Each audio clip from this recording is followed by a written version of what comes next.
नमस्कार दोस्तों, एक बार आप सबका फिर से बहुत बहुत स्वागत है आप सभी के अपने YouTube चैनल डियर गुरुजी पर। तो गाइस, जैसा कि आप सभी को पता है, ये हमारा सेकंड चैनल है डियर गुरुजी 2.2 और अभी एक क्लास खत्म हुई जीके और जीएस की। नहीं देखा है तो आप लोग उस वीडियो को जाकर के दोबारा जरूर देखिएगा। और आज की इस क्लास में बेसिकली हम लोग क्या करने वाले डिस्कस, आज की इस क्लास में हम लोग डिस्कस करने वाले हैं बायोलॉजी चल रहा है ना, तो उसके आगे जो क्वेश्चंस बचे हुए उनको डिस्कस करेंगे। ज़्यादा क्लास नहीं बची है बायोलॉजी की, उसके बाद हम लोग फिजिक्स केमिस्ट्री पर भी आएंगे। और ये क्लास सबके लिए रहने वाली है, जनरल साइंस की क्लास नहीं है। मतलब जनरल साइंस की क्लास है, मतलब कि सबके सब वर्ग वालों में जो जीएस आता है ना, जीके जीएस, उसमें आएगा आपका।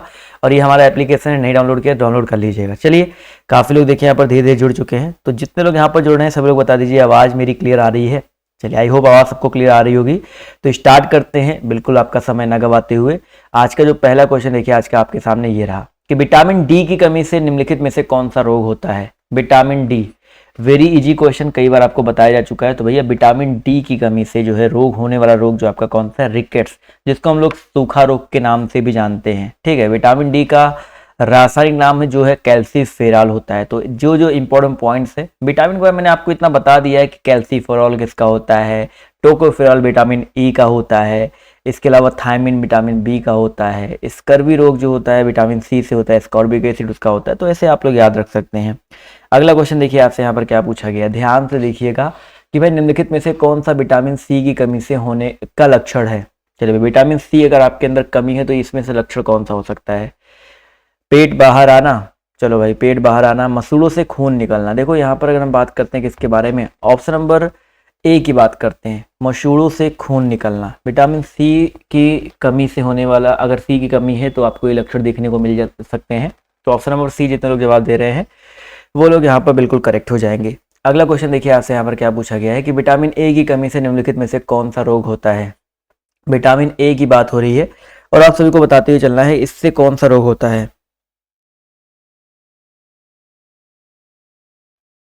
चलिए, जवाब देखिए यहाँ पर क्वेश्चन नंबर 184 है, जवाब देखिए आना शुरू हो गया है। तो विटामिन ए की कमी से जो है कौन सा रोग होता है, ऑप्शन नंबर सी, रक्तौंधी। जितने लोग यहाँ पर रक्तौंधी जवाब दे रहे हैं ऑप्शन नंबर सी, वो लोग यहाँ पर जो है बिल्कुल करेक्ट हो जाएंगे। अगला क्वेश्चन देखिए आपसे क्या पूछा गया है, विटामिन बी1 जिसका रासायनिक नाम क्या है, थायमीन है, इसकी कमी से निम्नलिखित में से कौन सा रोग होता है। 185 है इसका जवाब जो है सभी लोग देते हुए चलिएगा। इसका जो करेक्ट आंसर आपका क्या हो जाएगा, जवाब देखिए यहाँ पर आना शुरू हो गया है। तो क्वेश्चन नंबर 185 की अगर हम बात करते हैं तो 185 का जो करेक्ट आंसर आपका क्या हो जाएगा, बेरी बेरी रोग। ठीक है, विटामिन बी की कमी से आपका थायमिन जो होता है विटामिन बी1, बेरी बेरी नामक जो रोग आपका होता है। तो यहाँ पर जितने लोग ऑप्शन नंबर जवाब दे रहे हैं बी, वो लोग यहाँ पर बिल्कुल करेक्ट हो जाएंगे। अगला क्वेश्चन देखिए आपसे यहाँ पर क्या पूछा गया है, निम्नलिखित में से कौन सा एक विटामिन की कमी के कारण होने वाला रोग है जिसमें चेहरे, गर्दन, हाथ और पैरों पर गहरे लाल रंग के चकत्ते पड़ जाते हैं। चलिए भाई, 186 है इसका जवाब जो देते हुए चलिएगा। 186 का जो करेक्ट आंसर आपका क्या हो सकता है, जवाब देखिए यहाँ पर आना शुरू हो गया है। तो साथ ही याद रखिएगा इसका जो करेक्ट आंसर आपको हो जाएगा पेलाग्रा। ये बहुत इंपॉर्टेंट क्वेश्चन है। शरीर में विटामिन बी3 की कमी से होने वाला जो रोग है आपका कौन सा है, पेलाग्रा रोग है।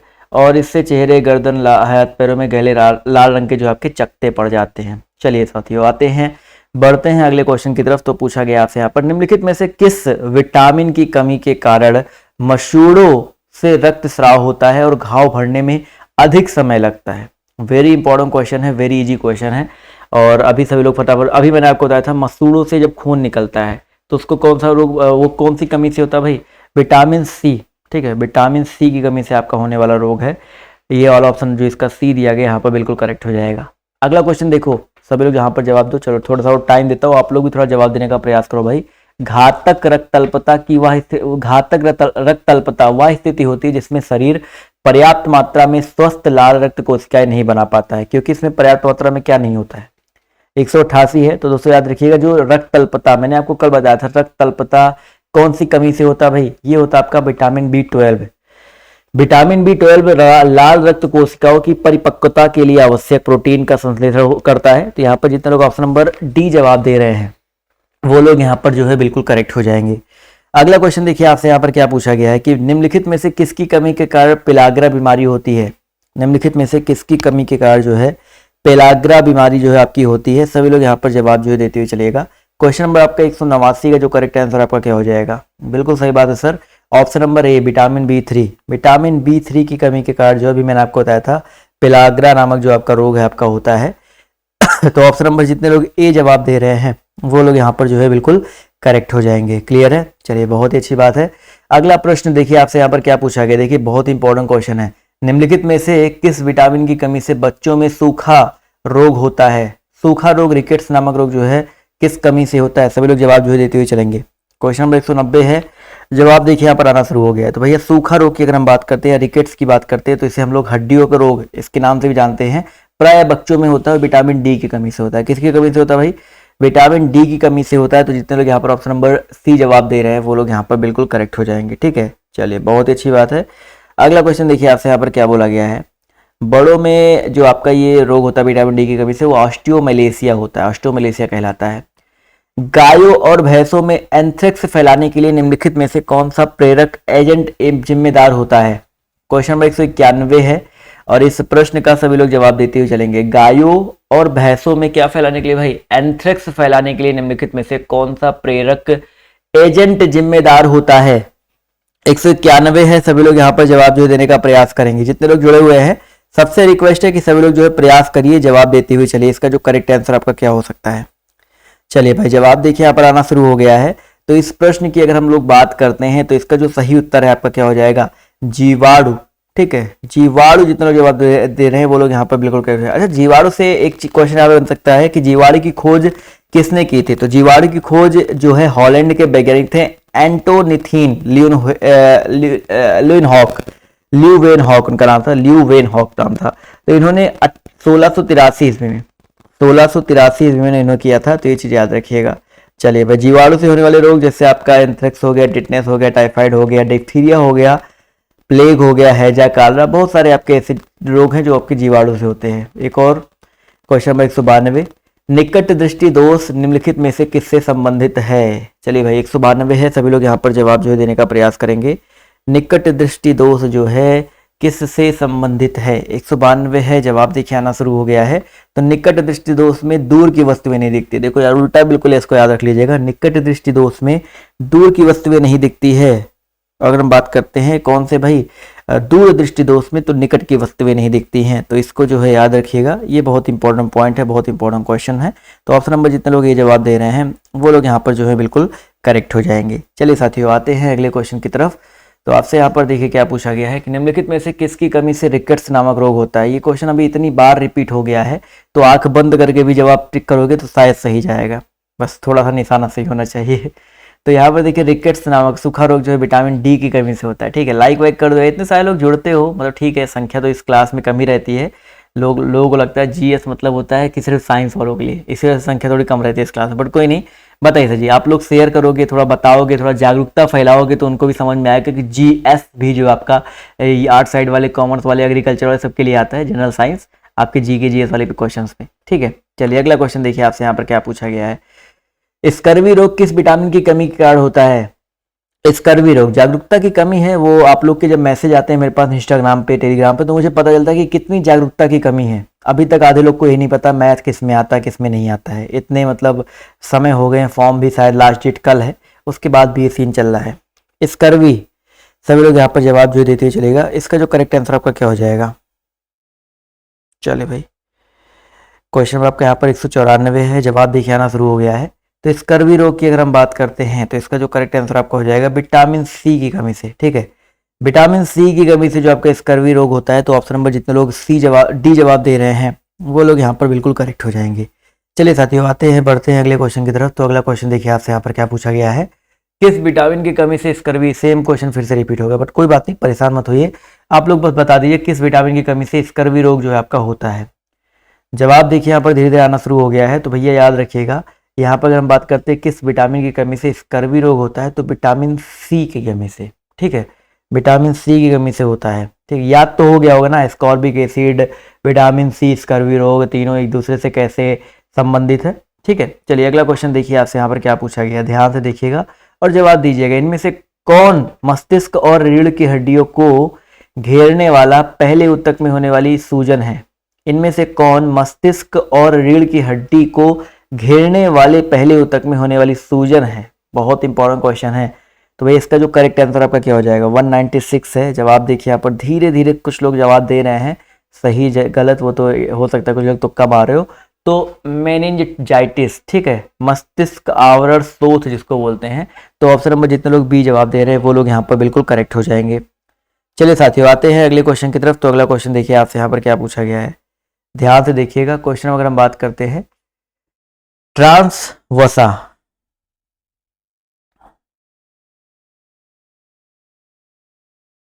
चलिए ट्रांस वसा सभी लोग बताते हुए चलिएगा। ट्रांस वसा के कारण निम्नलिखित में से किसमें वृद्धि होती है? 197 है। सभी लोग यहाँ पर जवाब जो देते हुए चलिएगा। इसका जो करेक्ट आंसर आपका क्या हो जाएगा? जवाब देखिए यहाँ पर आना शुरू हो गया है। तो 197 का जो करेक्ट आंसर आपका क्या हो जाएगा? ट्रांस वसा जो है, जिसे हम लोग ट्रांस फैटी एसिड भी कहते हैं, ठीक है।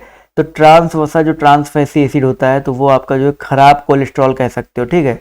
कहते तो ट्रांस फैट, कहीं कहीं आपने देखा होगा ट्रांस फैट लिखा होता है, आप लोग जब कुछ खरीदो तो ट्रांस फैट लिखा होता है, तो वो खराब कोलेस्ट्रॉल होता है। तो थोड़ा सा जिसमें कम हो उसी चीज़ों को, उसी खाद्य पदार्थ को खाने का प्रयास किया करो। तो ये चीज़ याद रखिएगा। चलिए भाई अगला क्वेश्चन देखिए आपसे यहाँ पर क्या, मतलब जीरो ट्रांस फैट वाली चीज़ें खाया करो तो ज़्यादा बेटर रहेगा आपके लिए। निम्नलिखित में से कौन सी बीमारी प्रोटीन ऊर्जा कुपोषण यानी कि पीईएम, प्रोटीन एनर्जी कुपोषण की बात हो रही है तो के कारण होती है? सभी लोग इसका जवाब जो है देते हुए चलिएगा। इसका जो करेक्ट आंसर आपका क्या हो जाएगा?